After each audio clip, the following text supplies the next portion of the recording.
É isso, pessoal, 8h31, né? Hoje, dia 7 de fevereiro de 2021. Bom dia a todos novamente. Sejam todos bem-vindos. E vamos dar início hoje ao estudo da Revista Espírita do mês de fevereiro de 1860, né? E convido a todos para, da forma que preferir, a gente entrar em prece, agradecendo a Deus por mais essa oportunidade de estarmos juntos, reunidos, para estudar esses escritos que podem nos auxiliar na compreensão das coisas, no entendimento, mesmo que inicial, das leis de Deus, fazendo assim que tenhamos uma compreensão maior sobre as nossas vidas, sobre o que podemos ser, sobre como podemos ajudar, como podemos nos ajudar. Então, pedimos a Ti, Deus, a presença dos bons espíritos, que eles se façam presentes, nossos anjos guardiões também, que nos auxiliem, nos instruam durante esse estudo e afasta de nós, Deus, os maus espíritos, para que eles não interfiram em nossos pensamentos durante o estudo, com a intenção de que consigamos, dentro das nossas limitações, compreender da forma mais pura possível os escritos. Assim seja. Bom dia, pessoal, mais uma vez. Muito bom estar com todos vocês. Obrigado pela presença. Reforçando aqui, hoje nós estudaremos a Revista Espírita do ano de 1860. Os apresentadores hoje serei eu, o Roberval e o João, com a participação de todos, como sempre, tá? Pelo tamanho dos textos, só definindo, eu falarei sobre o boletim, serão 15 minutos, porque o texto tem mais 7 páginas. Roberval falará sobre o texto Médiuns Especiais, são 10 minutos, porque o texto tem apenas 3 páginas. E João vai falar sobre a história de um danado, que 15 minutos também, porque o texto tem acho que 9 páginas, se eu não me engano. Certo? E desde já deixa aqui a atenção, né, pessoal? Que esse texto da história do danado é bem bacana, né? Muito instrutiva. Como... Bom dia, Beto. Então, vamos lá, pessoal. Deixa eu botar meu tempo aqui para a gente poder iniciar aqui o diálogo. Espera aí, rapidinho, pessoal.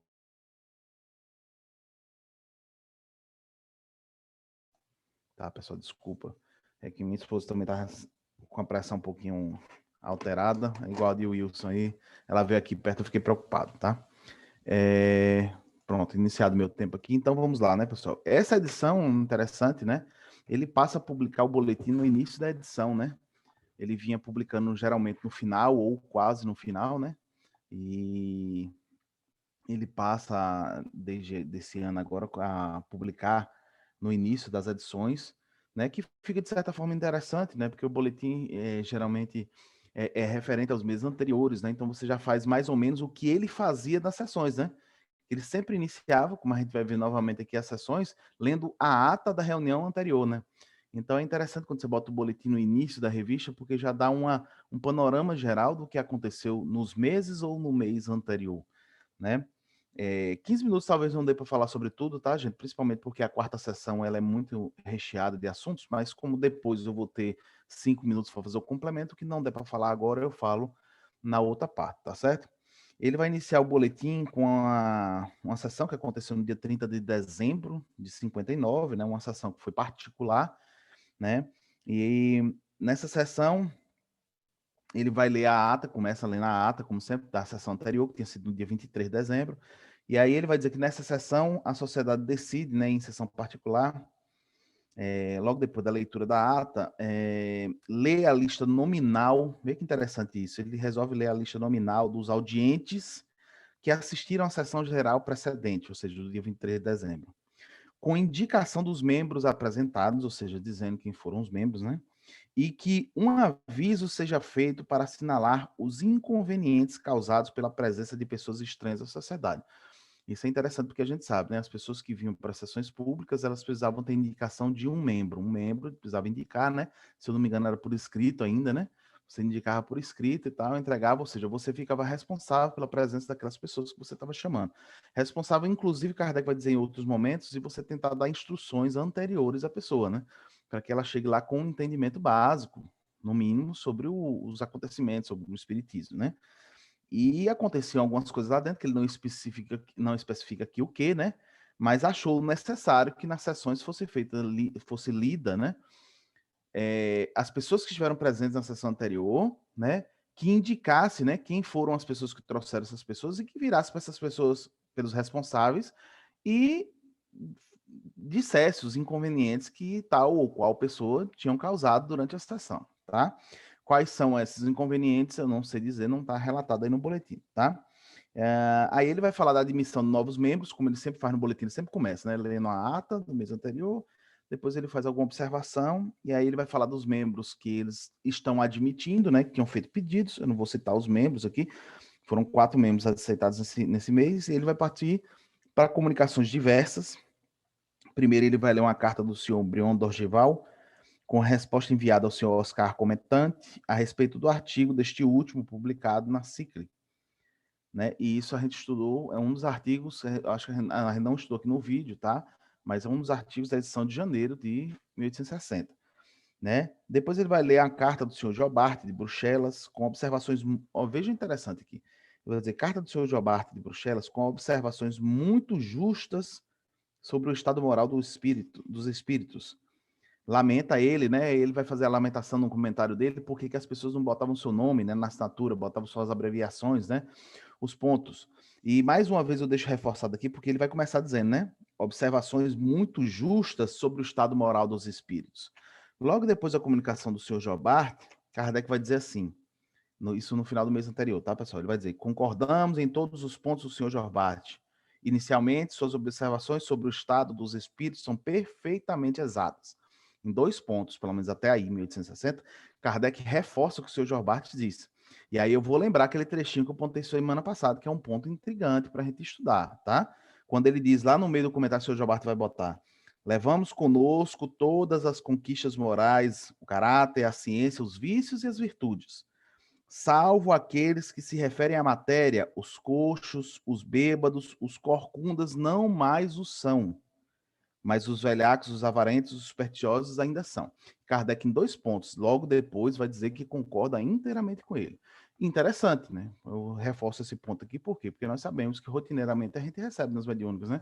Espíritos de pessoas viciadas no álcool, tudo, mas o espírito, Jobart diz que o espírito desencarnado não mais o é, né? Enfim, mas estamos em 1860 ainda, tá, gente? Isso não é posição, a gente não pode dizer que é a posição de final de Kardec sobre isso, a gente não sabe ainda, tem muita água para rolar, tá?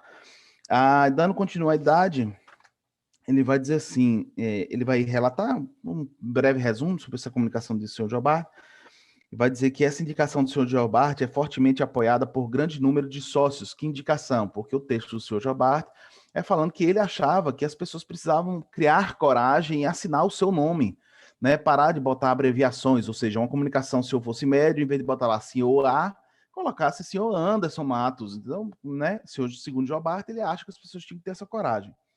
E aí Kardec leva ali, como lê a carta, todo mundo, né? Essa indicação do senhor Gilberto é fortemente apoiada por grande número dos sócios, que autorizam, a partir daí, né, a pôr seus nomes em todas as cartas que lhes puderem dizer respeito. Ou seja, podem prestar atenção que já nessa edição, no final, pouquíssimas vezes Kardec vai usar a abreviação. Ele já vai passar a falar o nome inteiro do médium, em alguns casos.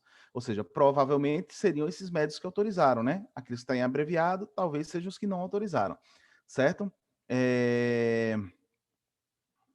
Fred fez um comentário interessante. Eu, pessoalmente, não concordo com algumas colocações do seu Jobart em outros textos, mas continuarei analisando isso, Fred. Eu também acho que ele tem umas comunicações algumas opiniões um pouco fortes e às vezes um pouco dúbias, mas é esse ponto, sabe, gente? É a gente olhar para 1860, nós estamos em fevereiro de 1860 agora.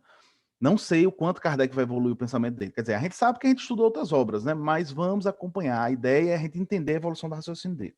Na continuação, né, Kardec vai falar, né, que o medo do que dirão diminui diariamente e que hoje há poucas pessoas que temem confessar opiniões relativamente ao espiritismo. Kardec está justificando porque ele apoia também colocar o nome. Mas vê como Kardec é respeitoso. Lá na frente do texto ele vai dizer: esses escrúpulos que não implicam falta de coragem devem ser respeitados. Ou seja, aqueles que não se sentem à vontade, a gente não precisa julgar, a gente tem que respeitar, né? Porque realmente é difícil. E aí ele vai falar dos inconvenientes, e alguns aqui no texto também. Mas na frente, como ele sempre faz nas atas, nos boletins, ele vai falar agora dos estudos. E aí eles vão evocar São Luís, vão fazer algumas perguntas a eles, né? E vai vai fazer algumas perguntas sobre os espíritos que presidem as flores. Comunicação recebida pela senhora B, interessante explicação, que será publicada. Eu fui olhar, ela foi publicada em março de 1860. É os textos que a gente vai estudar essa semana, para final de semana que vem, talvez seja um dos temas para aqui.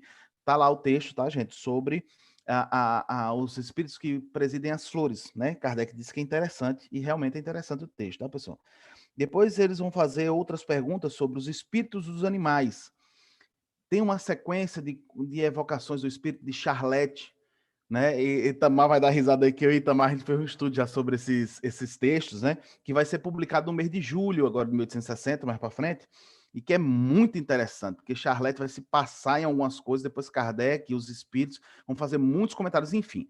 A edição do mês de julho é 70% da edição, são só essas comunicações de Charlete sobre os espíritos dos animais, sobre o futuro dos animais e as correções, certo? É mais da metade, quase a edição toda só falando sobre isso, no mês de julho. Depois vão ter duas comunicações espontâneas, interessantes e simultâneas. Kardec bota lá, duas comunicações espontâneas e simultâneas. A primeira do Espírito de Verdade, pelo médium Senhor Rosé, com alguns conselhos da sociedade, e a segunda de Fenelon, pela senhorita Huet. Né? Hoje, muitas vezes eu já vi, não estou dizendo que em todo trabalho é mediúnico, eu sei que vocês, a maioria que trabalha no mediúnico, eu sei que não é todo mundo, mas é quase que unanimidade, né? Tipo assim, um médium tá dando comunicação, o outro cala a boca, né? É quase que assim, né? E eu já presenciei e já vi muito acontecer isso. Ó, falta de respeito, o outro tá falando. Depende da estrutura do trabalho, né?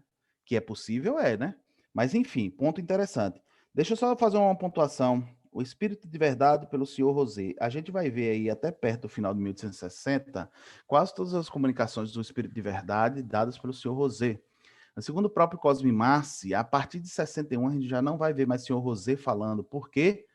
Porque ele fica com raiva de Kardec e vai abandonar o trabalho do espiritismo, vai resolver se tornar médium fora. Por quê?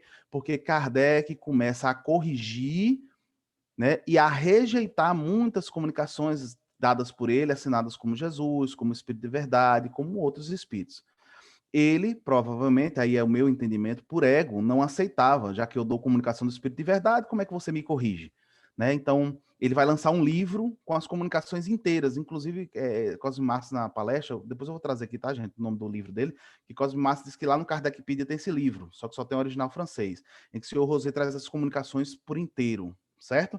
Dadas pelo Espírito da Verdade, inclusive dá para fazer a comparação e ver o que Kardec corrigiu para poder levar para a obra, sabe? Porque Kardec tirava, isso aqui é incoerente, né? Isso aqui provavelmente é seu, né? Enfim, toda aquela análise que a equipe tem que fazer sobre as comunicações. Não era porque ele dava a comunicação do Espírito da Verdade que ele era intocável, mas ele assim se achou, certo?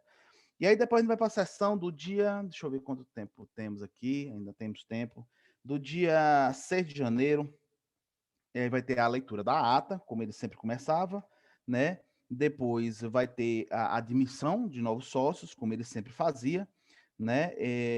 Depois ele vai falar aqui da carta do seu Possignon de Paris, né? Felicitando a sociedade pelo ano novo, né? Depois outra carta também do seu Demange, né? Vai exame de vários problemas relativos a negócios administrativos da sociedade, porque tinha que ter tempo para fazer isso também, né, gente? Era uma sociedade. Não é só na nossa casa espírita que tem problema, né? Lá também tinha, né? Todo lugar tinha. E aí vai para a parte das comunicações diversas, né? Primeiro ele vai trazer as notícias do senhor De Pera, né? Prior de Armille, morto há 30 anos. A respeito será feito um estudo. Eu procurei, não consegui encontrar exatamente onde esse estudo, se ele foi publicado. Se foi feito e publicado, eu não consegui encontrar onde, tá, pessoal? Talvez esteja com outro nome, mas mais para frente a gente vai ver. Depois ele vai ver a carta do senhor Luciès de Troyes, com judiciosas reflexões relativas a influências moralizadoras do espiritismo sobre as classes operárias, né? Também não consegui encontrar se foi publicada ou não. Depois ele vai ler uma carta da senhora P. de Rowen, anunciando ter recebido como médium notáveis comunicações em conforme a doutrina do Livro dos Espíritos. E além disso, a carta contém reflexões, né, que, segundo ele, dá para ver que realmente ela tinha uma profundidade de conhecimento do espiritismo. Depois ele vai ler uma carta relativa à senhora Desirê Godu, médium curadora de Hennebon, perdão pela pronúncia. Sabe-se que a obra da senhorita Godu é o devotamento e de pura filantropia. Não é a primeira vez que ele faz esses elogios. No último artigo, no último, perdão, do mês de janeiro, ele já faz elogios à senhora Godu e fala que mais na frente estudaria algumas coisas sobre ela. Vamos aguardar e ver se vem ou não. E ele vai partir para a parte dos estudos, onde vai fazer diversas perguntas a São Luís, né? Depois ele vai dizer sobre as comunicações anteriores, depois ele vai dizer, tendo a senhorita do Bois, médium, membro da sociedade, recebido uma comunicação de um espírito que se diz Chateaubriand, deseja esclarecimentos. Outro espírito se apresenta com seu nome, mas recusa se identificar sob o nome de Deus. Mais uma vez reforçando isso, né?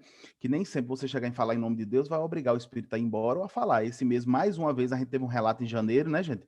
Teve um relato em dezembro de 59, né? E agora a gente tem mais uma vez, mesmo no sobrenome de Deus, ele se recusou a dar o nome dele, mas depois ele assume que é um farsante, vai embora, né? E vem o verdadeiro Chateaubriand e dá uma comunicação que está nessa edição, lá no final, uma pequena comunicação curtinha, certo?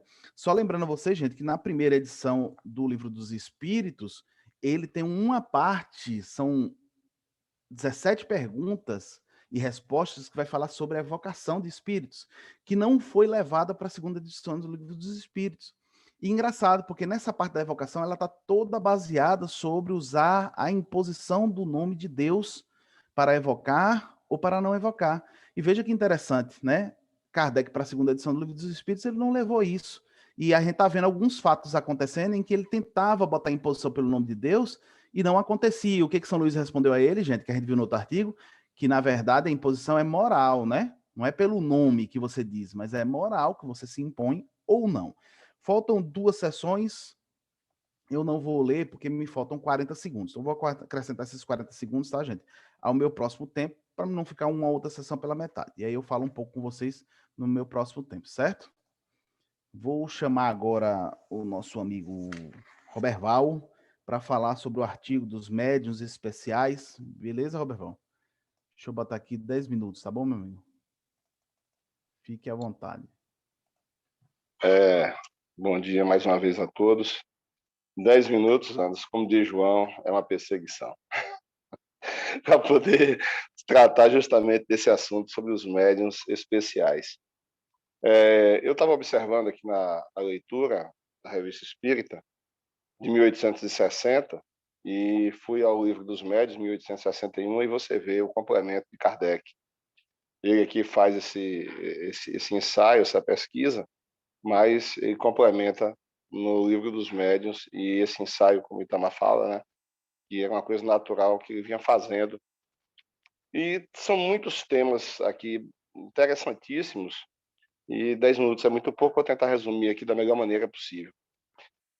Eu observei muito a questão na leitura da Revista Espírita, a maioria das comunicações que Kardec chegavam até ele eram comunicações psicográficas, né? Então, ele, na época, não tinha aquele recurso que nós temos hoje de gravar ou filmar, mas era muito forte a quantidade de médiuns psicógrafos.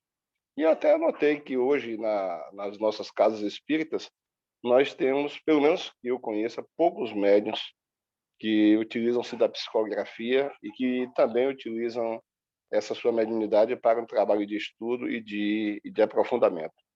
Mas analisando a questão da mediunidade, é muito complicado. Esses médios especiais também não é fácil de você fazer essa análise. E Kardec nos chama a atenção justamente em relação à análise meticulosa dessas mensagens, né?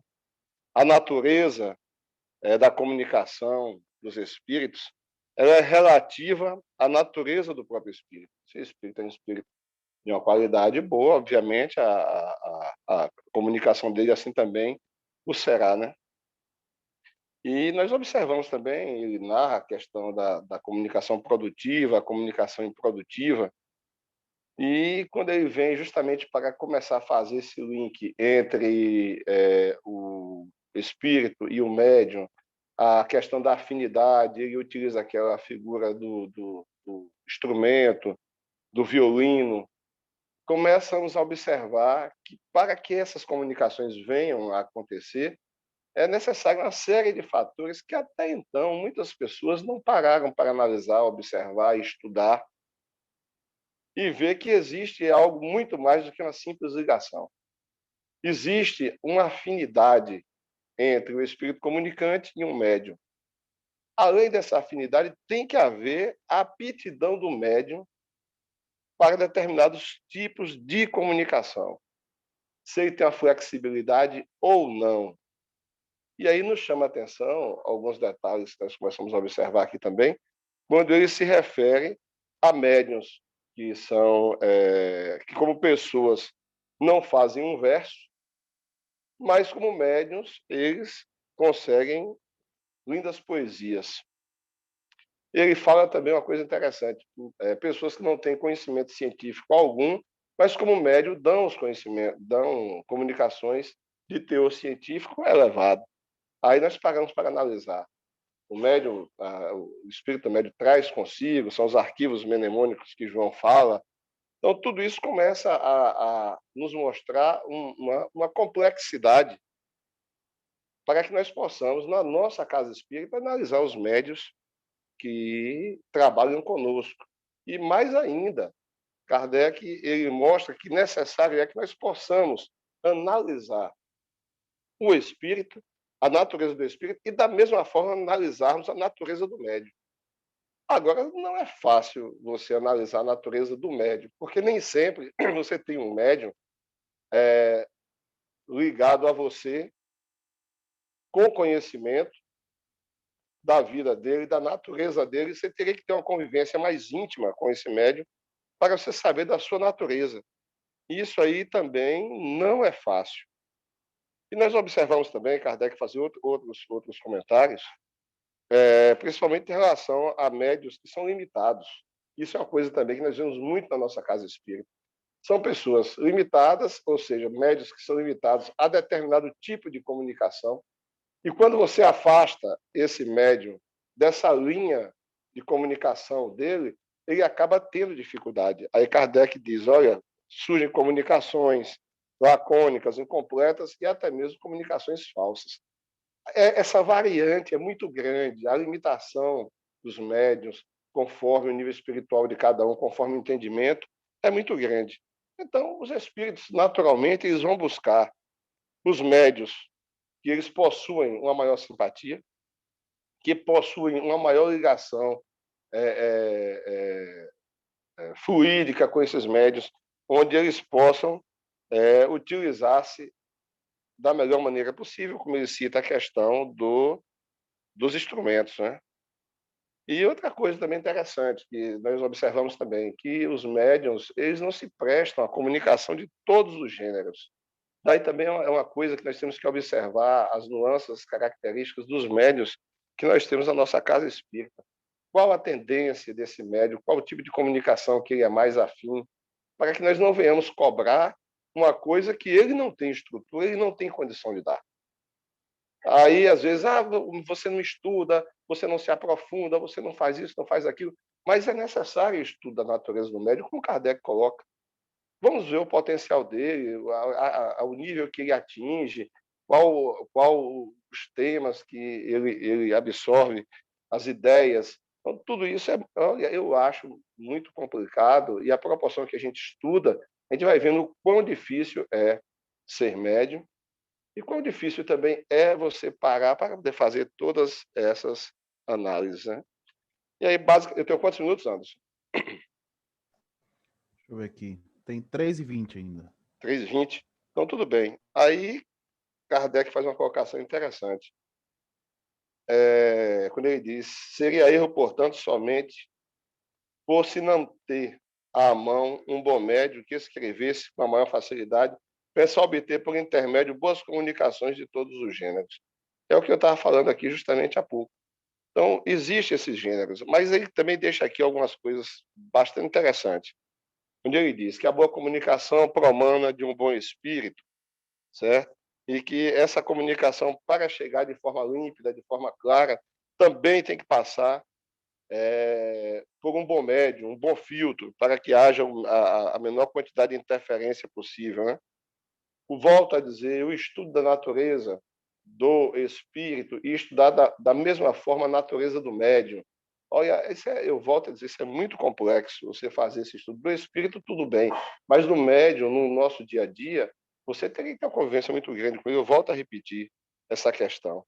E depois ele vai ver a questão de quem interroga, o pensamento íntimo e o sentimento com que essas evocações são feitas e qual realmente é o interesse dessas pessoas em obter esse nível de informação.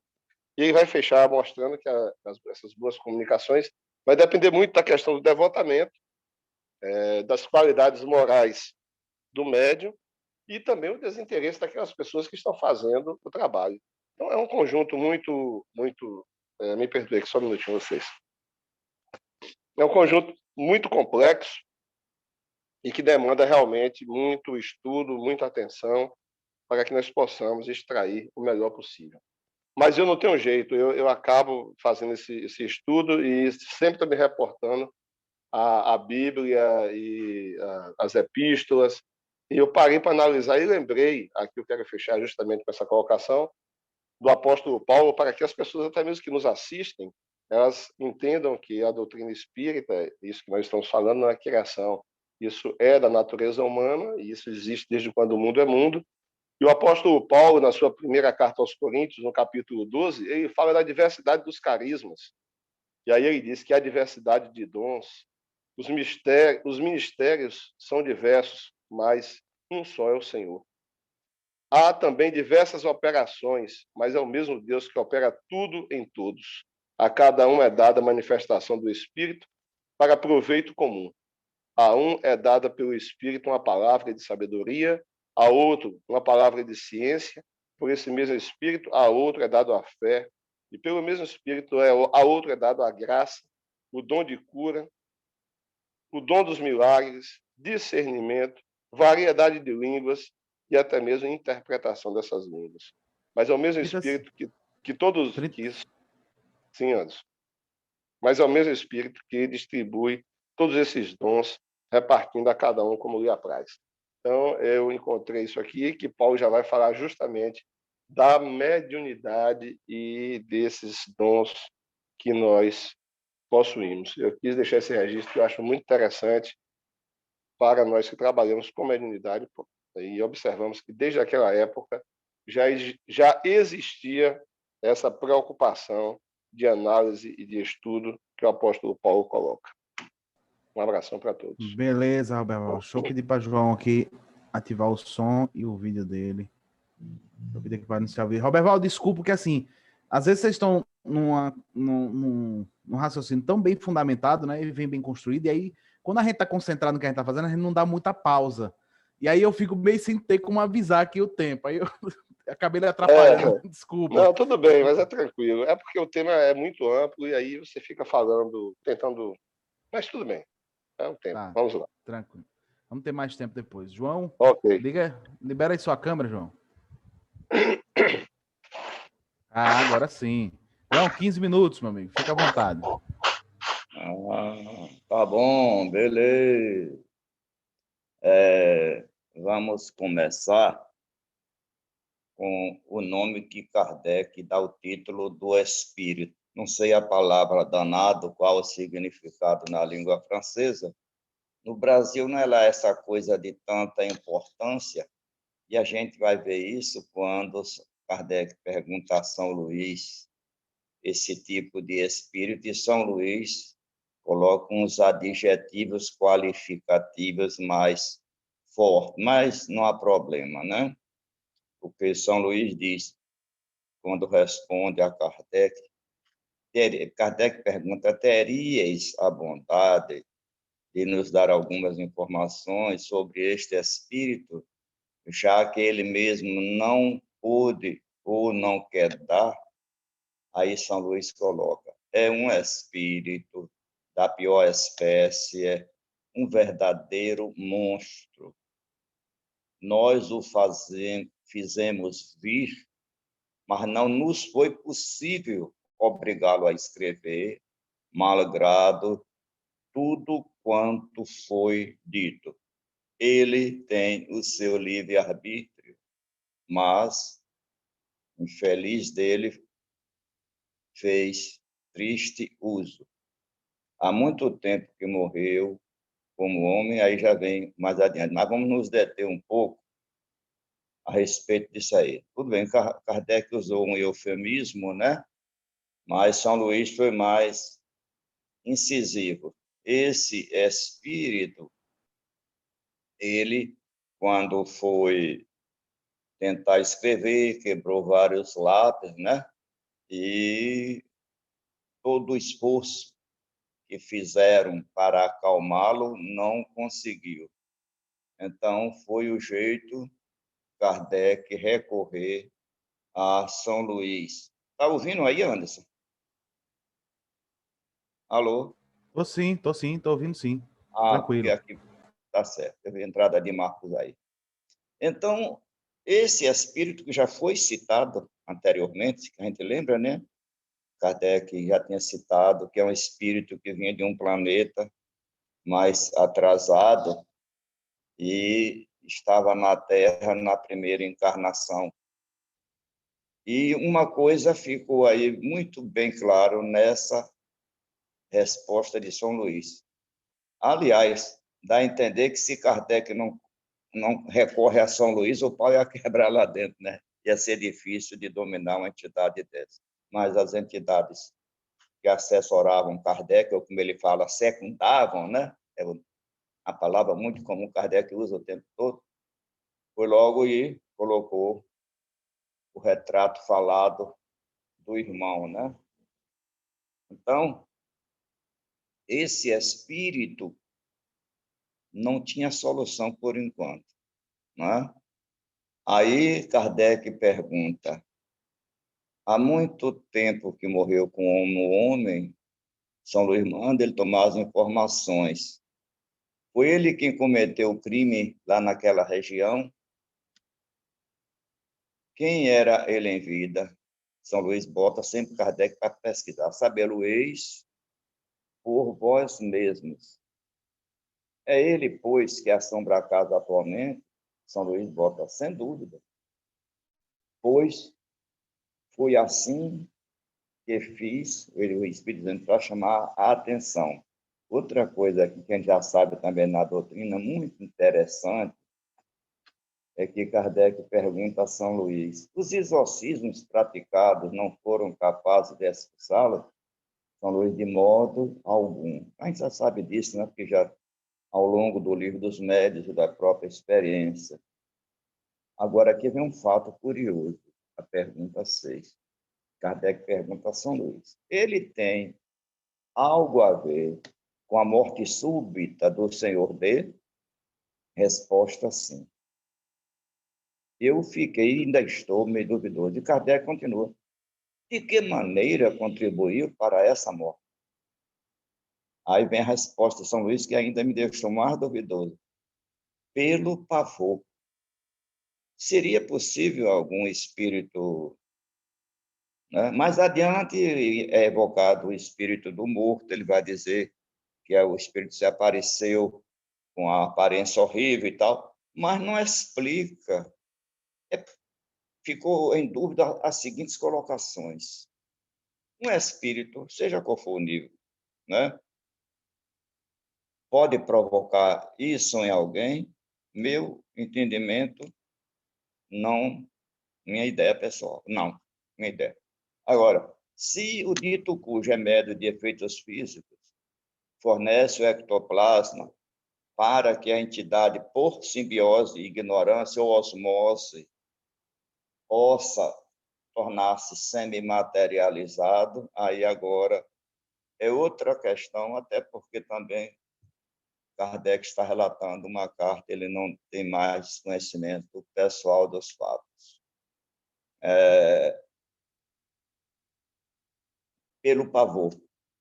Foi ele quem deu a bofetada no filho do senhor D, quer dizer, matou o pai, o filho foi para lá e deu uma bofetada. Resposta: sim. Ora, vem a outra questão que vai confirmando a nossa linha de raciocínio. para ele dar uma bofetada, a gente subentende física, né? Subentende física. Teria que ter pelo menos um grau de materialização regular, não completo, mas que fosse sentido fisicamente como uma pancada no rapaz. Aí Kardec continua. É muito interessante. É pena que é muito grande, mas vale a pena. Poderia ter dado outra em qualquer um de nós, mas certamente vontade não lhe faltava. Aí Kardec insiste. Kardec é fantástico, né? Por que não fez? Não lhe foi permitido. Ou seja, em outra pessoa que não tivesse nada a ver com a briga deles lá, não, os benfeitores ou o espírito protetor de um e de outro não lhes permitiria. Mas o rapaz devia ter, ninguém sabe qual a vinculação do presente ou do passado com esse irmão, né? Então, a resposta fica assim, sempre meia nebulosa. Na pergunta 11, Kardec diz assim, haveria um meio de desalojá-lo daquela casa? Qual seria? A resposta de São Luís. Se quiserem desembaraçar-se da obsessão de semelhantes espíritos, será fácil, orando por eles. É o que sempre descuram de fazer. Preferem apavorá-los com formas de exorcismos que os divertem muito. Mas aqui, mais adiante também, Kardec, quando faz uma das suas observações, ele diz que, nesse caso desse espírito, se tratando de um irmão ainda iniciante na caminhada evolutiva, a oração toca, mas tem espíritos, como ele fala aí, de cínicos, endurecidos, que zombam da oração. Isso nós já vimos, Beto e Itamar já deve ter acompanhado aqui conosco em nossos trabalhos regionais, irmãos que já vêm de milênios na prática do mal, endurecidos, que não querem de maneira nenhuma mudar. Assim sendo, é possível, e nesses casos realmente não surte efeito. Mas aí Kardec vai perguntar lá adiante, se mesmo assim a gente deve continuar orando por esses irmãos que ainda não querem a oração, ele diz sim, que vai ser para eles um remorso de consciência. Então, isso é muito interessante para que o terapeuta esclarecedor no trabalho mediúnico não se sinta frustrado quando vier a ocorrer. Aliás, aí estou chamando muita atenção, eu gostaria de pedir a todos até que isso aqui fosse lido em um grupo de estudos, quando eles estiveram estudando o livro dos médicos, isso aí tira muitas dúvidas a respeito da atividade mediúnica de muitas casas, que vai acontecer, irmãos desse porte ou do outro, daqueles cínicos que não querem nada, né? Porque, tudo bem, São Luís começa dizendo que, às vezes, a pessoa não quer orar, né? Para afastar.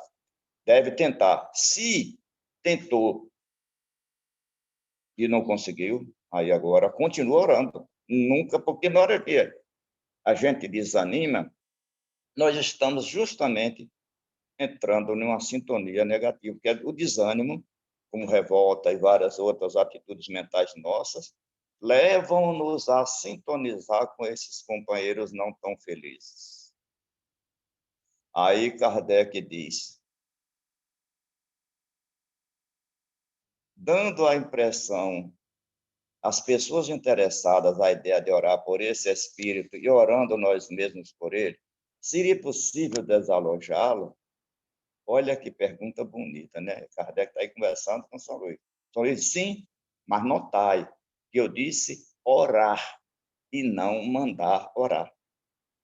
Mas qual é a diferença em tudo isso? Eu estou em vários grupos, aí só vejo aqueles pedidos. Orem por mim, peço oração. E eu assisti uma palestra do nosso irmão Zé Carlos de Luca, ele conta um fato interessante, que ilustra muito bem isso, que ele ia passar num lugar e alguém pedia para ele orar por um irmão dele que estava já desencarnado e o féretro estava sendo pelado.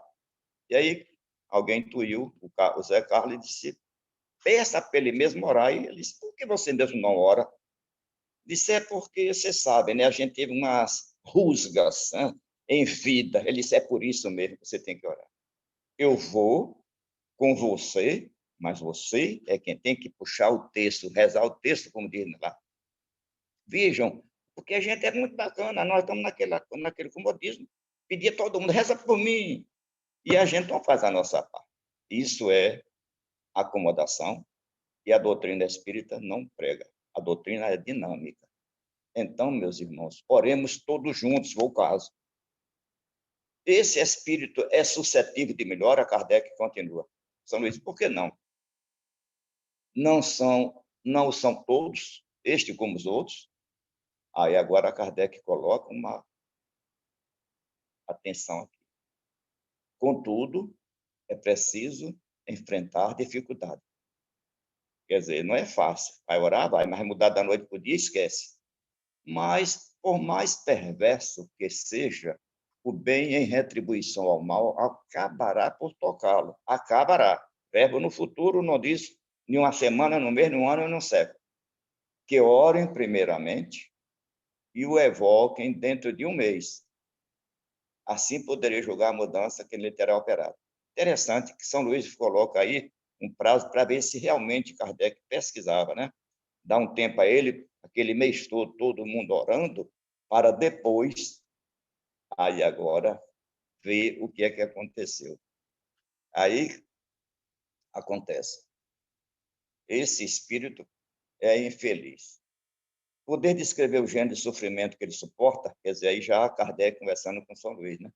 Resposta: está convencido de que deverá ficar eternamente na situação em que se encontra.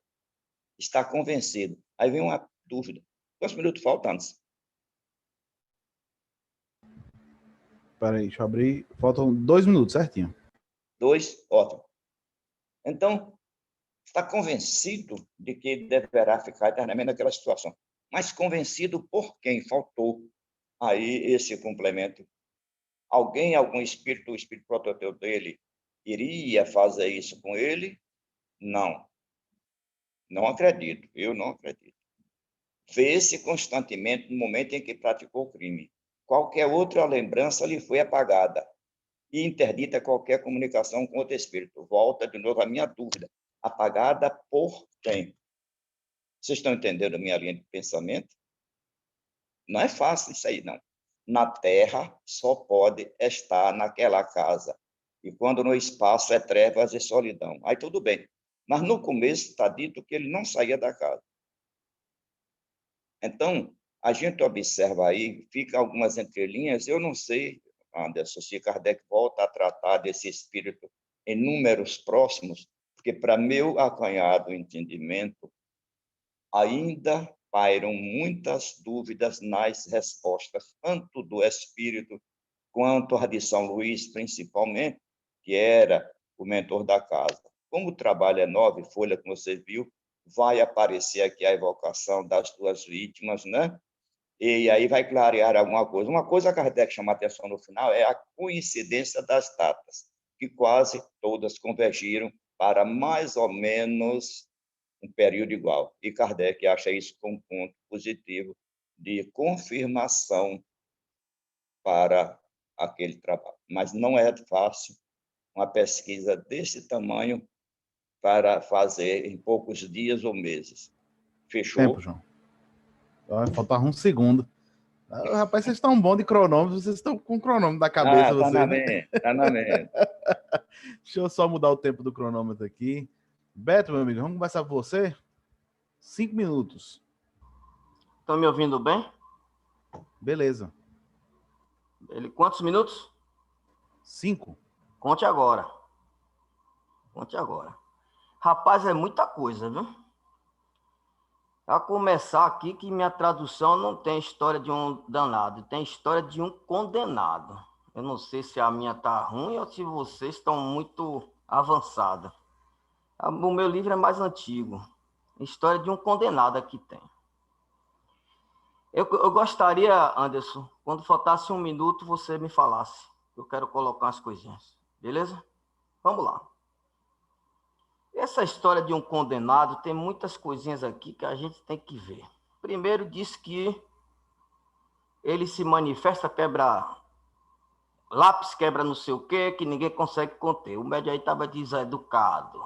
esse médico estava deseducado, não é? Se fosse nossa sessão, a gente picava, baixava a ripa no médico dizendo que ele está deseducado, não é? Não sabendo as circunstâncias. A gente faz isso, não é? Porque tem espírito realmente que é difícil controlar, mesmo com toda a moral do médium, né? Que o controle não é físico, é moral, não é? Depois, João, você colocou aqui na pergunta 6, ele foi alguma coisa na morte súbita do senhor D? Diz que sim. De que maneira? Aqui no meu não tem pavor, não, tem pelo medo. Pelo medo.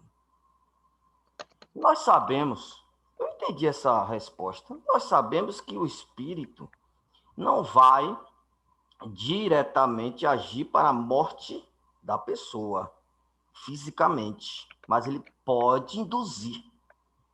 O que eu falei aqui, o que ele diz aqui pelo medo, eu entendi que o medo na pessoa, e o medo faz a gente realmente desestruturar, né?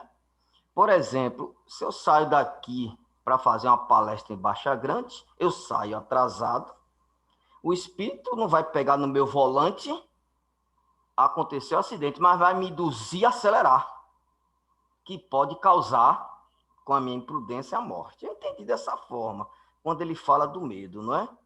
E quando ele fala que seria permitido ele dar uma bufetada aqui na gente, vontade não falta nele. Aí pergunta, e por que não faz? Porque não lhe é permitido.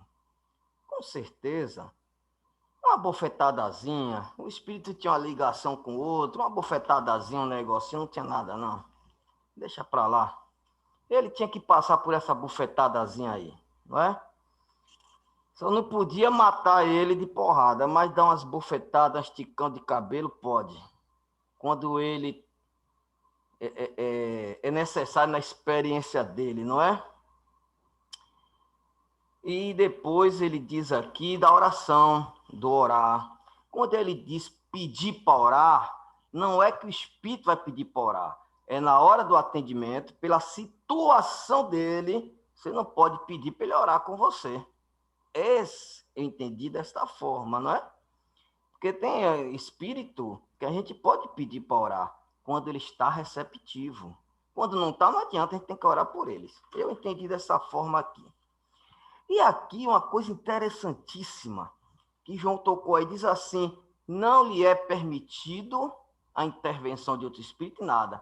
Ele está ligado apenas ao acontecimento da sua morte, que eu entendi aqui. Ele diz assim, ó, ele deve permanecer nessa situação que se encontra durante a eternidade. Ele se vê constantemente no momento que cometeu o seu crime, toda a lembrança foi-lhe retirada, de toda a comunicação de outro espírito. Aí eu vou aqui, vou lançar essa pergunta para vocês aí, para a gente aqui. Ele só vê o momento do crime que ele cometeu, vai ficar passando ali na mente. Aí eu pergunto, isso é prova ou expiação? Ou perturbação? Vamos estudar isso aí. Ou a expiação só é quando a gente está encarnado? Será que existe expiação lá no mundo espiritual? Vou fazer essa perguntinha aí para vocês aí. Nos médios especiais, que o nosso irmão falou aí, todo mundo foi bem, viu? O do boletim eu vou deixar por último, porque tem umas coisinhas aí muito interessantes. Deixa eu ver aqui. Tempo, Beto. Do condenado. Já terminou? Terminou, mas tem mais tempo depois. Terminou. Pronto, aí eu pego o do boletim e do outro. Pronto, beleza. Vamos, Itamar, bora nós. 5 minutos, Itamar. Beleza, já que Beto tratou desse artigo apresentado por João, eu vou pegar nele. Aí, respondendo a pergunta de João, Kardec tratou desse assunto. Beto, nas edições que eu tenho, tudo é danado, viu? É o espírito de um danado. Aí ele leva para o Livro dos Médiuns, no capítulo 5, na Revista Espírita de 1862. No mês de março, nós vamos ver o mês que vem também, ele vai tratar sobre esse espírito, que na realidade é um espírito de Castelnaudari. né? E ele leva esse artigo para o livro Céu e Inferno, no capítulo que ele vai tratar exemplos criminosos arrependidos, né? E veja bem como Kardec fez isso. Passaram-se 5 anos esse material guardado. Nós estamos em 1860. E aí ele vai levar, depois, publicar. O Céu e o Inferno foi quando? Agosto de 1865. Quanta coisa Kardec guardou ao longo de anos. Aí imagine as pilhas de papéis lá, para ele poder estar selecionando e depois, na organização dos livros posteriores, ele juntar isso aí. Então, para mim, ficou excelente essa compreensão. E aí, veja que também ele coloca, ele vai mudar. Eu fiz um comparativo. Vamos fazer um comparativo desse artigo com o do Céu e Inferno. Kardec vai condensar e vai mudar um pouco a redação, tornando mais clara. Ele vai trazer primeiro as informações de São Luís, para depois fazer um extrato das questões, aquilo que é mais interessante. Então, isso, para mim, foi muito. E veja que ele está tratando de assunto que ele vai até na revista de 1868, que são casas mal-assombradas. Na revista Espírita de 1868, ele ainda vai trazer um artigo, O Castelo Mal-Assombrado. O que ele queria com isso? Pegar fenômenos de efeitos físicos e fazer a ligação com os fenômenos de efeito inteligente através das evocações. Porque ele queria sedimentar a participação dos espíritos no cotidiano, na vida do dia a dia. Por isso que ele falou de bofetadas. Quando ele falou de provocar a morte, é no sentido aí, inclusive no Céu e Inferno, vai ficar mais claro. O espírito apareceu, causou pavor, o cara se assustou e pode ter tido uma parada cardíaca. Então, pode, ele coloca como hipótese. Eu achei muito interessante esse artigo aí, muita coisa para a gente estudar. Aí eu vou fazer a ligação com um dos médiuns. Os médiuns especiais que o Roberval falou, muito interessante esse artigo, porque fica claro uma coisa. Ele vai tratar, como o Roberval falou, das variedades e das nuances, das variedades da faculdade mediúnica e das nuances da mediunidade. Onde fica claro uma coisa, que para se ter boas comunicações é preciso ter um espírito bom e um médium bom. O médium bom no sentido de ter boa flexibilidade mediúnica. E aí ele vai citar a qualidade do espírito, natureza do médium, participação de quem interroga. Por isso que ele levou no livro dos médiuns a influência do meio e do médium. Veja que no livro dos médiuns ele trata disso. Agora aí eu vou colocar uma pimenta. Ele vai dizer no artigo claramente que o médium precisa ter uma aptidão fisiológica e qualidades morais. Fisiológica. Aí derruba o mito de muitos espíritos que vêm dizer que tem comunicações mediúnicas, que um espírito no mundo espiritual recebe um outro espírito, é médium. Que no mundo espiritual, um espírito é médium. Se a mediunidade é uma predisposição orgânica, ele diz uma aptidão fisiológica tem relação com o quê? Com o corpo físico. Derruba aí o mito, viu? E sobre o boletim, veja que coisa interessante aí, o que fica claro para mim, é a rotina da sociedade que eram registrados. Rotina registrados, né? Kardec registrava aquilo. Kardec, não é Kardec que é citado o nome de Kardec, mas foi instituído por ele. E aí, antes, trouxe uma coisa que eu queria que a gente discutisse lá na frente. Pergunta sobre os gênios das flores, né? É um espírito que preside as flores. E aí, na frente, Kardec vai apertar São Luís e vai derrubar essa informação. E no espírito dos animais, está claro, na pergunta 599 e 600, que animal não tem espírito. Está claro. Né? Ele vai dizer, a consciência de si mesmo é um atributo do espírito, e animal não tem vontade. Animal não tem livre-arbítrio, não tem consciência. Então, animal não tem espírito. Para finalizar, antes vai apresentar isso aí, mas eu vou antecipar, quando vai falar do espírito dançarino, né, os movimentos involuntários, eu vou trazer uma experiência rapidamente. Eu participei na casa de minha mãe, há muitos anos atrás, na década de 80, quando tinha o Caruru de Cosme Damião. Itamar, 30 segundos. Esse relato eu vou deixar para o final. Eu vou contar para vocês a experiência de um espírito dançarino por mim. Eu permiti que ele viesse dançar. Eu vou citar essa experiência pessoal consciente. Mais uma vez, gente, ainda mais vendo o raciocínio, então, que aí às vezes fica sem a brecha, mas eu nem sei da forma, tenho que falar. Fred, bora lá, meu amigo, 5 minutos. Amar a locomotiva, rapaz. Locomotiva do saber. Eu vou deixar o boletim de lado, eu não vou comentar sobre o boletim, porque ele é muito próximo das outras edições dos boletins. Em relação a médios especiais, que Roberval conduziu muito bem, falou bem a respeito do texto. O texto é pequeno, mas ele dá uma ampla discussão, né? Principalmente no livro dos médios, que não é o objetivo nosso aqui do estudo, estar estudando o livro dos médios, né? Mas sim a Revista Espírita e usando como referência essas obras, né? A Kardec vai falar muito mais a respeito dos médios especiais lá no livro dos médios, né? E falou muito pouco nesse texto, ficou muito dúbio assim, né? Mas eu conheço um caso, né? Eu não vou citar o nome, não foi autorizado por isso, mas eu conheço um caso de um médium aqui na Bahia que ele está encarnado e ele está muito dentro das características de médiuns especiais pela diversidade, né, da sua mediunidade, que é muito interessante, né? Mas como foi bem dito aí, o médium especial ele pode estar muito próximo a algum tipo de habilidade, né, algum tipo de técnica, enfim, né? Com relação ao texto de João, que eu acho bastante interessante, né, que eu acho que talvez tenha sido de hoje o texto mais interessante dos três e que gera também algumas colocações, né? Que eu iniciaria com o próprio Espírito Luiz, né? Que coloca aquele desencarnado como um monstro, um espírito da pior espécie. Mas quando você lê o texto todo, o que foi que esse espírito fez para receber essa alcunha de monstro? Matou o irmão, e, segundo o irmão, teria matado também a esposa dele, né? E indiretamente teria causado o desencarne de uma outra pessoa, né? O senhor D, que provavelmente, pela aparência no perispírito desse espírito, teria desencarnado de algum problema cardíaco, alguma coisa assim, pelo susto que tomou, enfim, né?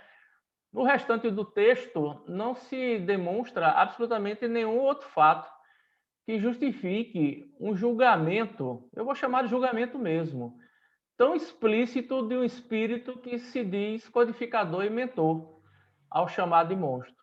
Eu acho que tem muito aí, talvez a própria condição, é uma opinião minha, não preciso e nem desejo que ninguém concorde com isso, mas me parece mais uma questão de fundamentação religiosa desse próprio espírito que assinava como São Luís, que ninguém sabe absolutamente, nem o próprio Kardec, pelo que eu já li, sabia exatamente quem tinha sido esse espírito.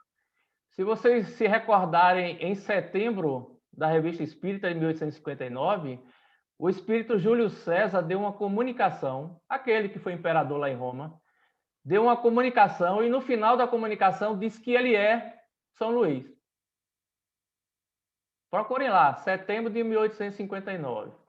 Vários estudiosos da doutrina espírita atribuem que esse espírito era o rei Luís IX, o piedoso. Outros dizem que era o rei Luís XIII.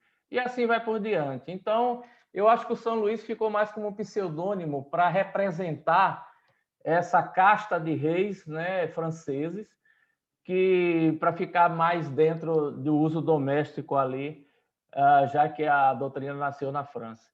Mas o texto é muito interessante porque o próprio espírito, um mês depois, que foi classificado como monstro, se mostra um cordeirinho, começa a ficar mais próximo de Deus, aquela coisa toda, ele fala de Deus, etc e tal, pede perdão, acha que ele vai ficar por muito tempo ainda naquela condição, 30 dias modificou muito para ser um monstro, né?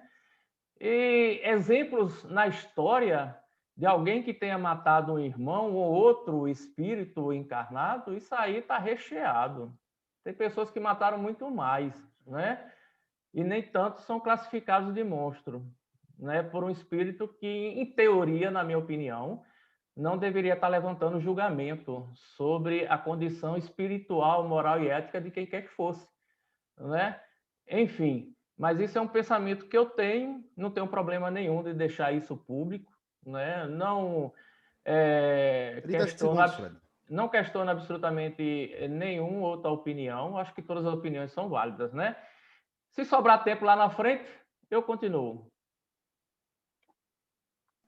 Beleza, Fred, muito obrigado. Deixa eu botar só o tempo novamente aqui, 5 minutos para mim, tá, pessoal? Eu tenho muita coisa para falar ainda, mas eu gostaria de falar duas coisas. Primeiro foi o questionamento que Beto fez sobre a questão da expiação, né? Se existe expiação só aqui ou só lá. No capítulo 7 do livro Céu e Inferno, como eu escrevi aí, no Código Penal da Vida Futura, em vários itens, mas um deles, se eu não me engano, é o 12, ou é o 11 ou o 12, ele vai falar especificamente que as expiações são feitas tanto no mundo encarnado quanto no mundo espiritual. Né? Kardec fala, está lá no Céu e Inferno. Beleza, Beto? Sobre se a expiação é prova, no meu entendimento, expiação. Afinal de contas, ele estava naquela condição por um erro que ele tinha cometido antes, né? Que é o entendimento que nós temos expiação. Né? Expiação é reparação de algo que você fez. Prova é algo que você pede para poder. Ou seja, expiação é um tipo de prova, mas nem toda prova é expiação. Né? Esse é o entendimento. Então, no meu entendimento é isso. Né? Sobre o que Fred falou agora sobre São Luís, gente, eu vou trazer aqui semana que vem, eu vou dizer a vocês, né? Mas eu acho que a revista Espírito 63, até comentei com o Fred aqui, porque foi Cristiano que me mandou isso uma vez, que lá na segunda revista que a gente estudou, gente, em 58, Cristiano fez um artigo aqui, ela falou sobre São Luís e tudo, e eu perguntei onde ela foi que ela encontrou isso, e ela me mandou um artigo da revista Espírita, onde Kardec fecha a questão sobre quem é São Luís, né? Ele fala quem era São Luís, sobre a encarnação de São Luís, tudo, não sei o que e tal, e tá lá na revista. Não me lembro agora, mas vou trazer para vocês, tá, pessoal? Me lembrem de semana que vem eu citar aqui no estudo também, para que todo mundo possa olhar e tirar suas conclusões. Mas as observações de Fred são show. Gente, faltam 2 sessões, certo? A de 13 de janeiro de 59 e a de 20 de janeiro de 60. Eu vou, me desculpem, pular de 13 de janeiro, porque os assuntos abordados por ela, na sua maioria, foram abordados mais profundamente na de 20 de janeiro. Então, eu vou direto para a de 20 de janeiro. Tá? Na sessão de 20 de janeiro, ele vai abrir com a leitura da ata, como eu sempre fazia da sessão anterior, depois vai falar daqueles novos sócios que estão sendo admitidos. Nas comunicações diversas, ele vai ter a leitura de uma comunicação espontânea recebida pelo seu Pechel, membro da sociedade. Depois vai falar de novos detalhes sobre o espírito dançarino, né, que ele cita na sessão anterior e aqui ele vai aprofundar mais, né, e vai dizer que a senhora Netes, que é médium escrevente, né, que é quem traz esses relatos do espírito dançarino que Itamar citou no instante, bem interessante, né? Ela vai interrogar ele e escreve muitas coisas, muitas observações sobre ele, né? Só que depois, nessa sessão do dia 20, o que acontece? Eles vão pedir para um médium lá, certo? Tendo, né? Para um médium que está presente, né? Dar a comunicação direta, né? Desse espírito. O médium aqui está escrito aqui, o médium que ele se utilizava, ou seja, é um médium que, inclusive, recebia reações físicas, né, do que o espírito fazia, ele sentia vontade de dançar, tudo, né, e tal. E aí, o que é interessante? É que ela vai ver, Kardec até observa aqui, que ela fazia perguntas insidiosas, ou seja, perguntas com casca de banana, a intenção era essa. E mesmo assim, o que o médium relatou vinha completamente de acordo com as observações que ela tinha escrito através das suas psicografias. Então, isso para Kardec foi um grande ponto para mostrar, né, de que provavelmente era um espírito mesmo dançarino que estava ali, né, e a sua individualidade, né. Ele vai dizer que, mais na frente, por isso mesmo, compreende-se que o espírito de outra ordem, menos bem... Outro fato é que o médium predileto, né, o que ele usava para a dança, um dia ao sair de casa foi tomado por movimentos involuntários, o que fazia andar em cadência pela rua. Por sua vontade e resistindo, ele podia parar esses movimentos, mas desde que se abandonava a si mesmo, as pernas tomavam o jeito dançarino. E os espíritos falam no livro dos espíritos, quando é que a gente está tomado a si mesmo? Quando a gente entra no modo automático, quando a gente esquece de orar, de vigiar, de ter controle sobre nós mesmos, e a gente entra no automatismo, a gente fica abandonado a nós mesmos, certo? Vai dizer mais na frente. Por isso mesmo, compreende-se que espíritos de outras ordens e menos bem intencionados que o dançarino, que afinal de contas apenas quer se divertir, possam, sobre certas organizações, produzir movimentos mais violentos e da natureza dos que se veem nos convulsionários e nos crisíacos.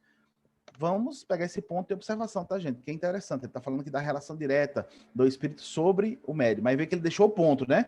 Se tiver vontade, você tem como resistir. E aí eu vou ficar com o Beto quando fala assim do médium, né? Com pouco desenvolvimento, né? Não, que ainda não tem controle sobre a sua mediunidade.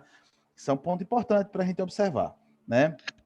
E ele vai falar relatos das comunicações espontâneas do espírito de uma pessoa viva, né? Que vem até ele se comunicar, né? E aí ele vai questionar, né, se esse espírito, né, como é que tinha sido essa relação, né? Porque foi espontâneo, não foi evocado a pessoa viva, entende? Ele veio espontaneamente se comunicar, né? E ao respeito, observa o senhor Conde R, que tais espécies de comunicações, por vezes, podem ser indiscretas. Porque a observação dele é o seguinte, ó, o cara veio espontaneamente, o espírito. Mas ele pode fazer uma comunicação de que ele acordado não queria fazer. E aí, vai expor a vida do cara, entende? E aí ele vai responder assim, que se a pessoa que se comunicou é porque quis como espírito, pois veio por vontade própria, uma vez que o senhor G, não pensando nela, não a tinha chamado. Que, desprendendo-se do corpo, o espírito sempre tem o livre-arbítrio e só diz o que quer. Que nesse estado o espírito é mesmo mais prudente do que em estado de vigília, porque aprecia melhor o alcance das coisas. Se esse espírito tivesse visto algum inconveniente em suas palavras, não o teria dito. Gente, acabou meu tempo, deixa eu só fazer o último comentário aqui. Então, vê que interessante, né? Então, não adianta você evocar uma pessoa, por exemplo, eu quero saber coisas de Beto, eu acho que Beto tá mentindo para mim. Então, quando Beto estiver dormindo, eu vou evocar o espírito dele, fazer perguntas e ele vai me dizer. Não, se for constranger ele, se o espírito não quiser dizer, ele não vai dizer. Ele vai dizer aquilo, independente do que você faça, aquilo que ele quiser responder. O livre-arbítrio está sempre acima. E aí ele vai dizer, né? Tem uma leitura de uma comunicação em Lyon, dirigida à sociedade, né? Que a reforma da humanidade se prepara pela encarnação na Terra de espíritos melhores que constituirão uma nova geração. Desculpa, gente, eu vou tomar 30 segundos, porque é importante esse ponto, tá? É o último ponto do texto. Em que ele vai trazer a comunicação de espíritos, novos espíritos estão chegando à Terra, né? Para melhorar o tempo, e que esses espíritos menos evoluídos que estão aqui na Terra, como trazendo no mal, eles vão ser retirados e vão ser encarnados em mundos inferiores, junto de espíritos que estão iniciando suas encarnações, para que eles, constrangidos pela situação de estar no meio de bárbaros, vamos dizer assim, ele estimule a evolução, ou seja, ele ao mesmo tempo expia o seu erro e ajuda na evolução, né? E isso chamou a atenção, virou um burburinho dentro do coisa, porque dentro da sociedade, porque o senhor Teobate observa que essa comunicação parece consagrar o princípio de uma marcha retrógrada, contrário ao que a gente sabe, o espírito não retrograda. E aí eu vou resumir o que eles chegam na conclusão, é o seguinte: o fato de você ir para o mundo inferior não retrogradou o seu espírito. Você só encarnou numa condição mais simples. Ou seja, você podia ser, vamos dizer agora, rico, e na outra você encarnou pobre. Vamos dizer que riqueza fosse uma situação melhor do que a pobreza, certo? Que você encarnou rico, na outra você pode encarnar pobre, por escolhas suas. Agora, o que seu espírito aprendeu e evoluiu, ele aprendeu e evoluiu, e ninguém vai apagar isso. Então, o seu espírito não retrograda moralmente. Ele continua no máximo, na pior das hipóteses, estacionário. Agora, o lugar que você vai encarnar, das suas expiações, suas provas, essa sim pode ser pior do que a gente está aqui agora, entendem? E aí, deixa eu passar agora para Robert Val. Robert Val, meu amigo, 5 minutos. Fique à vontade. Desculpa, tá, gente? Passei 40 segundos. Oi, tudo bem, vamos lá. Eu observei também esse danado aí que João colocou, e eu observei também a questão no momento que é dito que ele aparece e com a cara de pavor, causando medo e mal-estar, levando o cidadão ao desencarne. Eu parei, analisei aquilo ali e vi que se ele desencarnou é porque, na verdade, era o momento dele de desencarne, certo? Porque o espírito não iria causar a morte dele sem que estivesse programado para que ele viesse a desencarnar naquele momento. E, como foi colocado também em relação à situação dele como monstro, eu também achei muito pesado essa colocação, da mesma forma também que o processo das orações que foram feitas por ele, para que ele, dentro de um prazo de 30 dias, pudesse realmente já estar numa situação mais leve. Nós sabemos que a espiritualidade, e aí é colocado muito bem por São Luís, que auxilia Kardec a todos os instantes, e eu não sei como é que isso se processaria no mundo espiritual, qual o nível de atenção que esse espírito teve, quem se dedicou a esse trabalho com ele, para que ele pudesse, dentro desse curto espaço de tempo, tornar-se um ser mais maleável e mais acessível. Então, eu volto a dizer que o desencarne do cidadão, para mim, está dentro dos planos, né? Ele, se tiver a coparticipação nisso aí, ele também será responsável, mas eu acredito muito no momento certo e na hora certa nessa questão. A questão da bofetada que nós já falamos também, e Beto colocou até de forma interessante aí, mas que não é viável, né? E a espiritualidade que poderia controlá-lo de uma forma, também no momento de quebrar o lápis, também poderia ter controlado, para que não houvesse aquilo. Tem a ação do médium, o Beto coloca a questão moral, o controle que é feito, e aí abre-se um campo muito grande para análise e observação. Até que ponto seria útil expressar o sentimento do espírito real e até que ponto seria útil você moldar esse sentimento do espírito. Não deixar que ele viesse extravasar o seu real sentimento. Porque quando você poda, você tira essa liberdade de expressão e de ação. A de ação eu acho muito interessante porque consta também que Kardec, em determinado momento, o espírito tenta agredi-lo. Então, são questões de observe, com todo o aparato espiritual, e ele tem, e essas pessoas que reencarnaram com ele também, eu entendo que muitas delas vieram com essa missão de auxiliar no trabalho. Muitos desses amigos dele que vieram nesse processo aí, junto a ele, o Jobart e muitos outros, eu entendo também que tinham a sua missão a desempenhar, não vieram também à toa. Isso é um grupo de espíritos que, mas chegando aqui naturalmente, a gente entende a vaidade de cada um, ao ponto de afastar-se e criar uma versão própria, né, das suas comunicações, das comunicações que recebia. E para fechar, eu quero ver, só pedir para Itamar explicitar melhor essa colocação, a mediunidade geológica, o físico, e chega no mundo espiritual, não é médium, não existe esse processo, e em muitas obras nós observamos que existe essa ligação, de um espírito superior com um espírito, para passar a comunicação em determinadas reuniões, determinados encontros, e estaria agindo ali como médium ou não. Eu, na minha visão, como dizia seu Claudemiro Santos, no meu fraco pensar, eu entendo até porque o perispírito continua também sendo um corpo imaterial, né? Uma essência diferente, mas também matéria. Então, eu entendo, na minha cabeça, que esse processo continua também no mundo espiritual. É isso que eu quero colocar. Perdão que eu coloquei. Obrigado, Roberval. A Roberval tem um relógio, estou dizendo que faltava 8 segundos. Tem um relógio na cabeça mesmo. Vou agora, João. 5 minutos, meu amigo. 5, 5. Rapaz, esse negócio do danado é danado mesmo, viu? Aqui na evocação, depois da segunda sessão, ele disse que a piedade faz bem. Tudo bem. Kardec pergunta se as preces são salutares.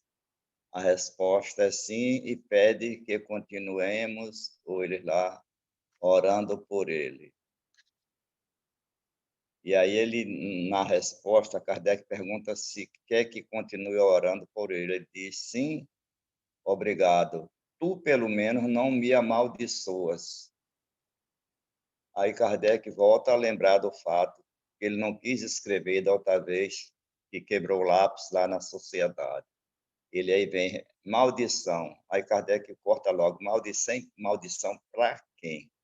Ele diz, para mim que expiu cruelmente os crimes nos quais minha vontade não teve senão uma pequena parte.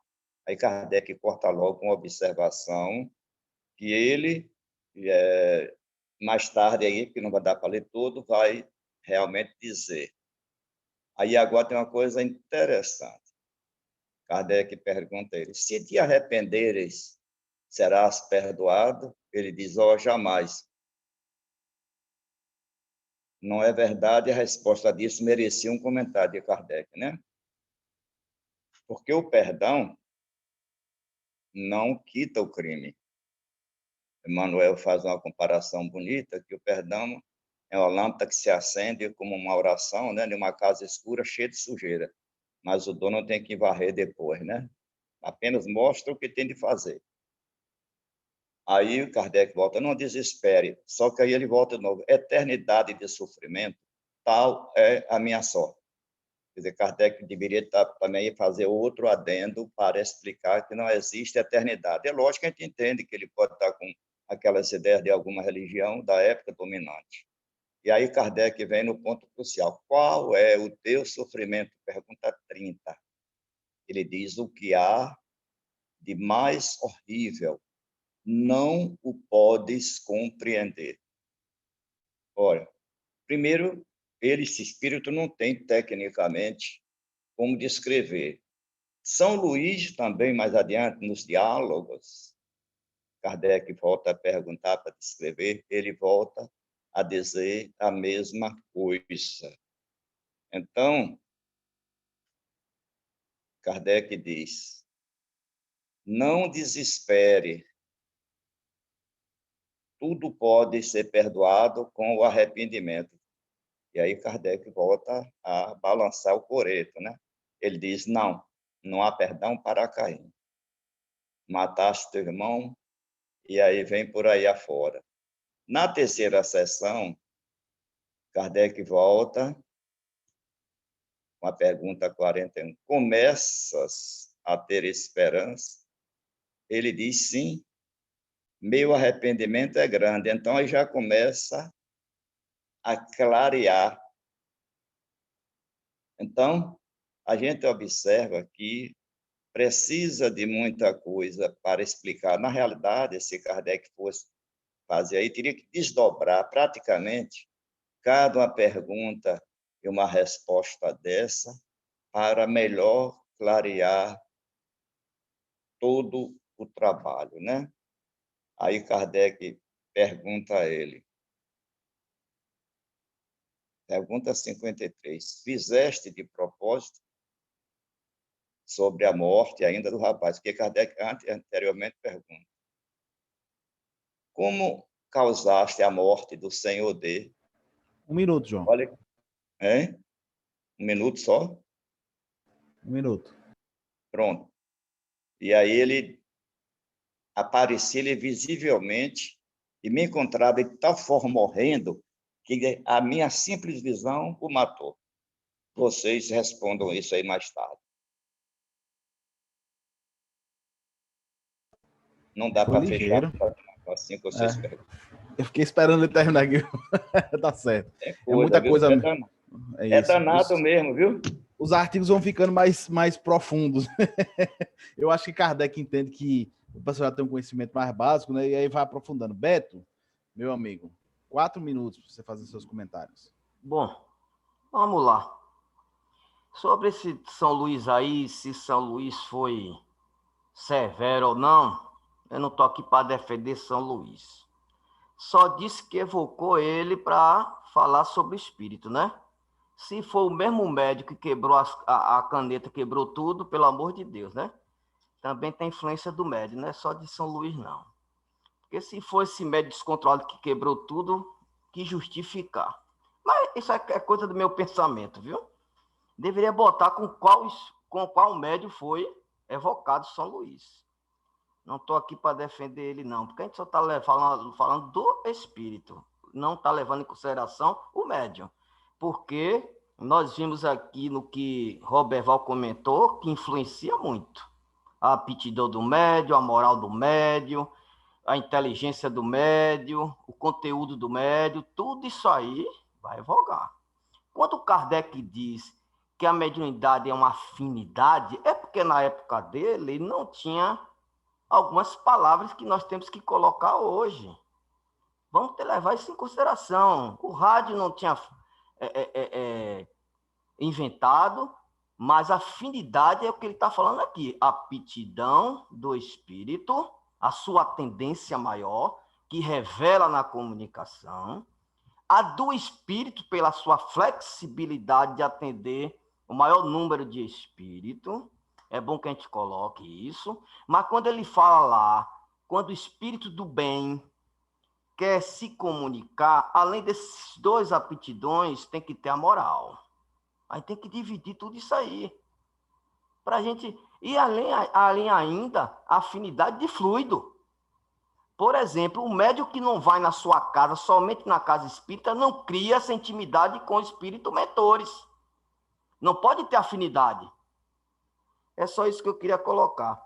E a outra coisa aqui, anotei aqui, controle do espírito. Não é só ele que faz, não.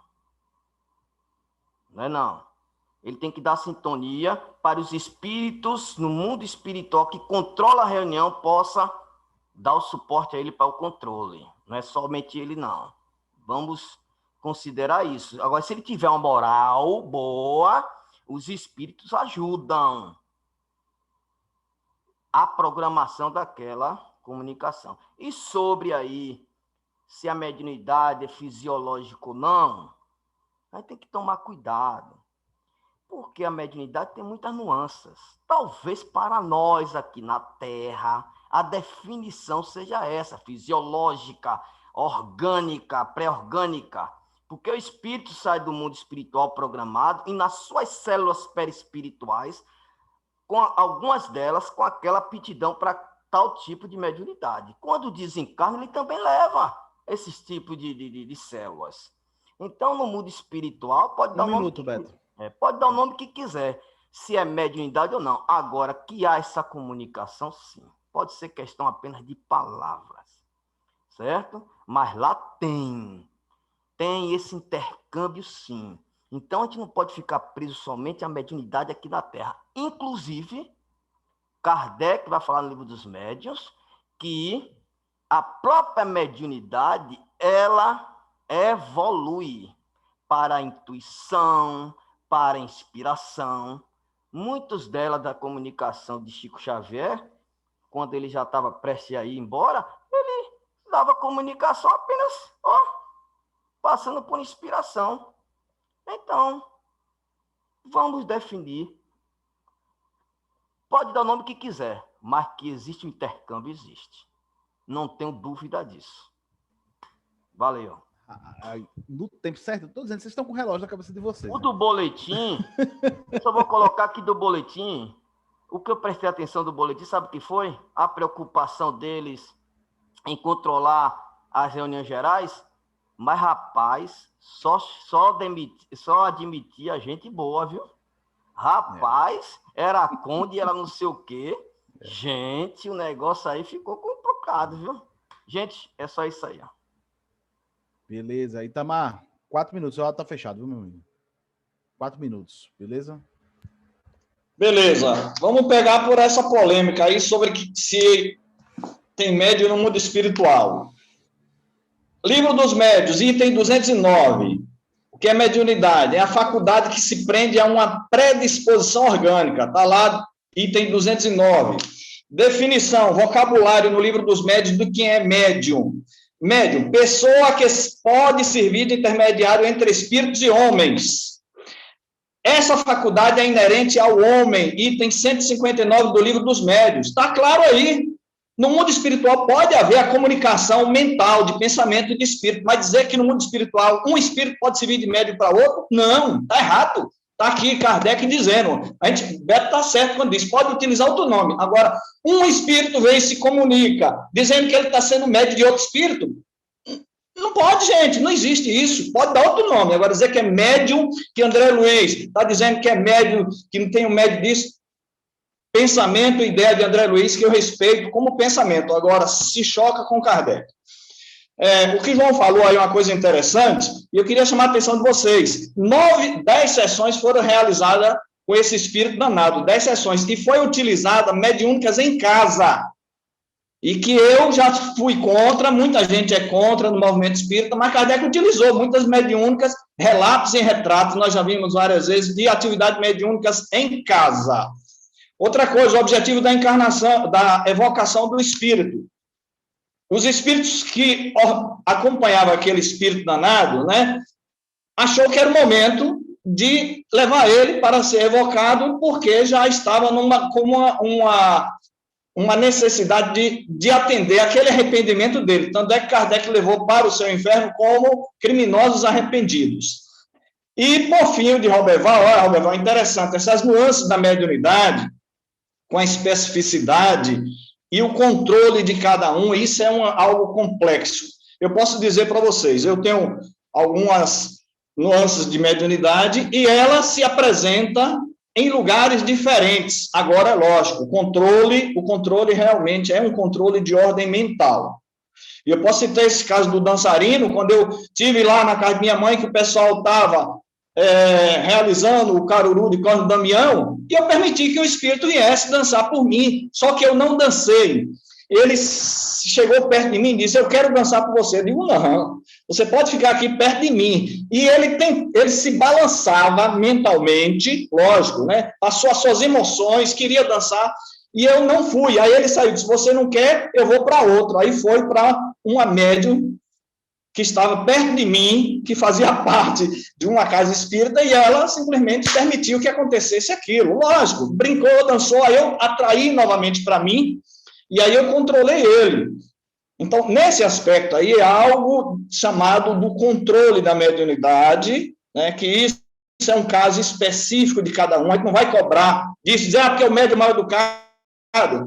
Gente, são as especificidades e as nuances da mediunidade, que é muito mais complexo. Quem é médium, eu posso dizer por experiência própria, quem é médium sabe que a coisa não é tão simples assim não, viu? Tanto é que quando a gente está excitado com alguma substância ou com um descontrole emocional, o controle vai embora. E aí a gente faz coisas absurdas. Eu posso citar por experiência própria. Mas o estudo nota 10, viu? Encerrou já? Falta 1 minuto ainda. Falta 1 minuto? Então eu vou concluir com 1 minuto. Eu queria chamar a atenção de vocês da interligação dos artigos. Olha aqui no boletim que antes apresentou, ele vai trazer também essa questão do espírito danado, vai citar o caso que, no de Roberval, quando cita a senhora Desirê Godu, tanto o boletim quanto no final do artigo de Roberval ele vai falar sobre o privilégio da mediunidade de cura, que depois Kardec vai falar isso. E aí, sobre essa questão do espírito danado. Então, Kardec sempre buscava fazer essa interligação entre os artigos, que aparentemente não tinha nada a ver, mas, no fundo, é um encadeamento de lições. Muito danado o Kardec, viu, João? Quem era danado era o Kardec. E aí, antes de eu passar para Fred, só falta Fred aqui, acho que foi o Fred mesmo que brincou essa semana, né? Falou, ei, João vai falar dele mesmo. Aí João falou, é muito explicativo. Que a palavra danada, né, João? Aqui para a gente é de complicado. Fred, 4 minutos, meu amigo. Ai, meu Deus. Eu não sei se no original em francês é danado, né? Talvez seja um erro de tradução. Porque o espírito parece tudo, menos danado, né? Na nossa concepção aqui do Nordeste, né? Itamar, eu vou fazer só uma brincadeira com você. Eu acho que você foi muito comportado como médium nesse evento, mas lembre-se que você estava num lugar que não era o seu ambiente. Então você foi deseducado com o espírito, ele estava certo. Ele queria fazer o que ele queria mesmo. Mas parabéns, foi legal, só brincadeira mesmo. E com relação a outra coisa, eu, como coloquei no chat aí, eu tive uma experiência que para mim foi muito clara e visível até hoje, onde eu atuei como médium no plano espiritual, numa reunião mediúnica. Então, eu não sei, fico com o Beto aí, eu não sei qual é o nome para isso. Eu não sei como é que a gente vai chamar isso no futuro, mas eu me lembro dessa experiência até hoje. Então, não foi um sonho comum, Porque sonhos comuns, motivados pela questão fisiológica ou qualquer circunstância do nosso dia a dia, o cérebro apaga, a gente vai esquecendo. Mas essa experiência é uma das poucas que eu me lembro de sonhos ao longo da minha vida, né? E que até hoje está muito presente em mim. Então, eu me considero aí um principiante mesmo nesse estudo. Eu acho que eu ainda vou aprender muito sobre isso aí. Por enquanto, a gente fica com Kardec, né? Dizendo da questão da organicidade dos órgãos, da mediunidade, etc. e tal. E no futuro, quem sabe, eu discuta isso melhor, né? Então, eu acho que é bastante interessante essa questão aí, né? E só para finalizar, quanto tempo mesmo? Já 10 segundos aí? Tem 2 minutos ainda. Poxa, já tem tudo isso? Ave Maria. Então, essa é uma questão que realmente a gente precisa ainda se aprofundar muito isso aí para não correr muito risco de ficar naquela coisa do ferro e fogo, né? Da fria e morta lei da escrita, né? A gente precisa entender melhor isso aí.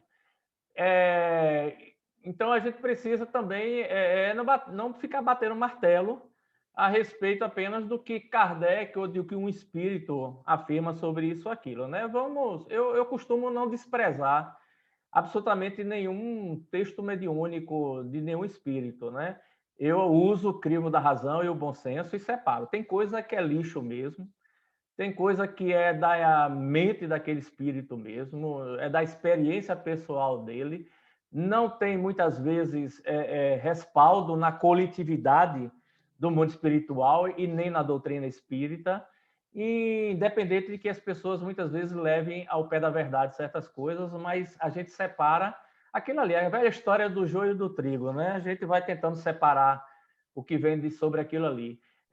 Recentemente, só para concluir, vocês devem ter tomado conhecimento aí, né, de 2 mensagens atribuídas ao chamado, eu não sei por que no movimento espírita ainda chama de Anjo Ismael. Pelo amor de Deus. Chama de Ismael e pronto. Seja lá quem for, porque a gente nem sabe se o nome dele é esse mesmo, né? Ele se denominou assim, se apresentou na federação assim, né? A própria federação chama de anjo, tenha paciência, né? Uma federação espírita brasileira chamar um espírito de anjo, tenha paciência. Então, atribuída pela psicografia de Edivaldo Pereira Frango a esse Ismael e ao Bezerra de Menezes, o doutor Bezerra de Menezes, já nosso conhecido, que está sendo alvo de muitas críticas pela incoerência com a doutrina espírita e pela incoerência especial da vida dos escritos de Bezerra de Menezes. Tempo, viu, Fred? Outro dia eu volto a falar sobre isso se tiver algum espaço, mas leiam essas mensagens que saiu recentemente de Edivaldo, que vocês vão perceber que realmente tem alguma coisa muito estranha nesse campo mediúnico atual de Edivaldo. Bom, Anderson, me permita aí 30 segundos, por favor. Eu queria, sobre essa questão da polêmica de mediunidade no mundo espiritual, não, eu assisti, não sei se o João estava presente, uma discussão de Clécio Sadi, Pedro Camilo e Peixinho, justamente sobre essa questão, uma questão muito interessante, cada qual com suas argumentações e questões abertas. A gente não está fechando questão, mas é interessante a gente pensar nisso e a gente buscar argumentações. Questão aberta, entendeu? Nada, Fred falou certo, nada de fechar questões. Para ser justo aos outros integrantes, eu dei 25 segundos aí de Tamar. Roberto Val, você tem algum comentário a fazer rápido sobre essa questão? Eu vou passar para você já, viu, Beto? 25 segundos, viu? 25. Não. Eu estou acompanhando a linha de raciocínio, eu fico com a linha de raciocínio de Fred e pedir a Fred se ele puder passar via Zap essas comunicações. Eu tenho interesse também em dar uma analisada.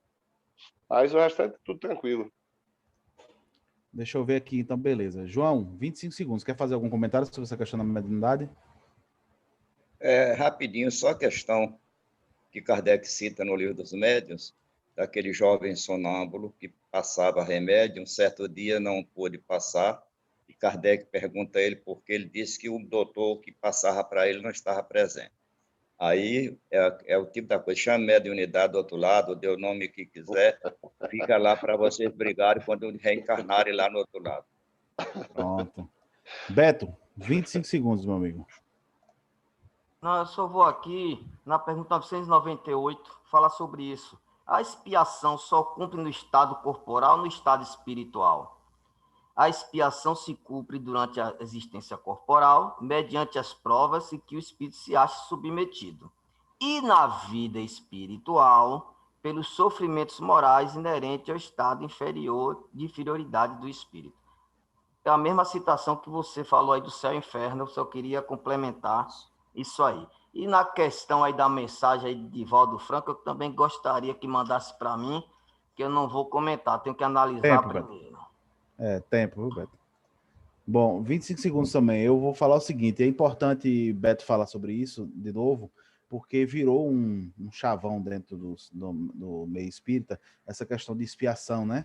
E a gente muitas vezes fica reproduzindo coisas que são contrárias à codificação. E eu só faço uma observação, concordo com tudo que você disse da mediunidade, mas teve uma coisa que Fred disse que eu não concordo. Quando o Fred fez a citação, a gente às vezes pega o que Kardec disse ou o que um espírito disse como verdade. O que Kardec disse representa a universalidade dos espíritos daquela época, representava a opinião de muitos espíritos passados pelo controle universal.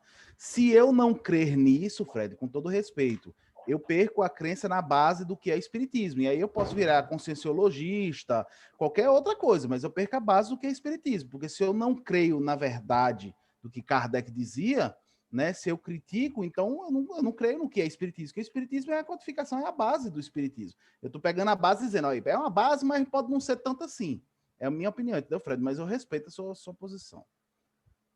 Pessoal, só por último aqui, porque falaram do danado, já é explicação já. Fui no dicionário aqui, danado é um adjetivo substantivo masculino, danado quer dizer o que ou o que foi prejudicado, corrompido ou estragado. Para a religião quer dizer que ou aquele que foi condenado apenas do inferno, um maldito. E aí faz mais sentido, né? Quando a gente sai da nossa linguagem nordestina do danado para o que é a linguagem portuguesa, né? O espírito de um danado é o espírito de um condenado, que está preso naquele sofrimento, né? Um maldito. Aí faz mais sentido, né? Gente, maravilhoso estar com vocês. Eu posso pedir, João, você faz uma prece de encerramento pra gente? Eu queria sair, que eu tenho outra live agora. Não vá. Eu peço aí, Tamar. Pode ser, meu amigo? Pode. Vamos pedir a Deus que nos abençoe e abençoe a todos aqueles que estão doentes. Senhor, nós queremos te agradecer a oportunidade de convívio com esses irmãos,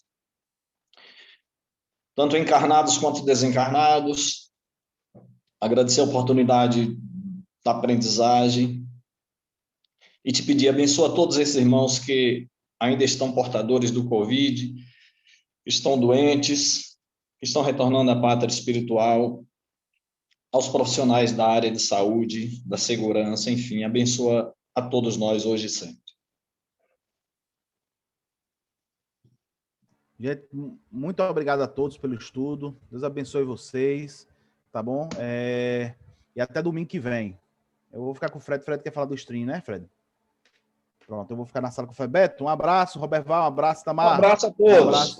Um abraço a todo mundo aí, bicho. Bom domingo para vocês. Tchau, gente. Deixa eu parar a gravação aqui, Fred.